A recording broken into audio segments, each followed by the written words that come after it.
அடுத்தது வரும் செல்ஃப் எஸ்டீம்னா என்ன அப்படிங்கிறதுக்கு வருவோம்.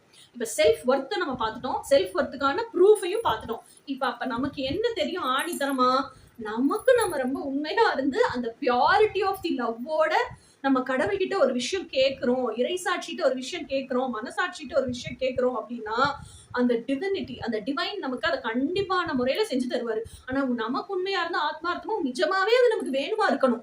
அவ்வளவு உண்மையா அந்த இன்னசென்ஸோட நம்ம கேட்கறோம்னா செஞ்சு தருவாங்கன்னு தெரிஞ்சு போச்சா.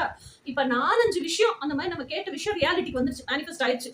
நம்ம அதை எக்ஸ்பீரியன்ஸ் பண்ணி என்ஜாய் பண்ணிட்டோம். இப்ப எப்படி இருக்கும் நம்ம செல்ஃப் கான்பிடன்ஸ்?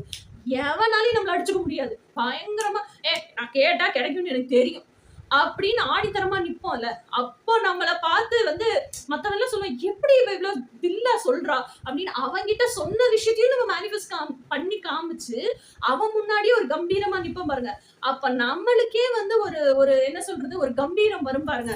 அந்த சமூகம் நம்மள அங்கீகரிக்குது. அந்த சமூகத்துக்கு முன்னாடி நம்ம டம்மி பீஸ் இல்ல, நம்ம ஒர்த்தி பீஸ் தான் நம்ம நிரூபிச்சிட்டோம். நம்ம மேனிஃபெஸ்டேஷன்லாம் பத்தி சமூகத்துக்கும் தெரிய வருது.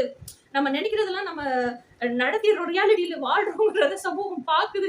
அப்படிங்கும்போது நம்மளோட எஸ்டீம் அப்படி உயரும் பாருங்க. That is called self esteem. இது புறத்துல இருந்து வேற எவனும் கொடுக்கல, அகத்துல இருந்து இறைவன் உங்களுக்கு கொடுத்தது. நீங்க அகத்துல பியூரிட்டியோட, உண்மை தன்மையோட, ஆத்மார்த்தமா இறைவன் கிட்ட கேட்டதுக்காக கொடுக்கப்பட்ட சமூக அந்தஸ்து. This is called self esteem.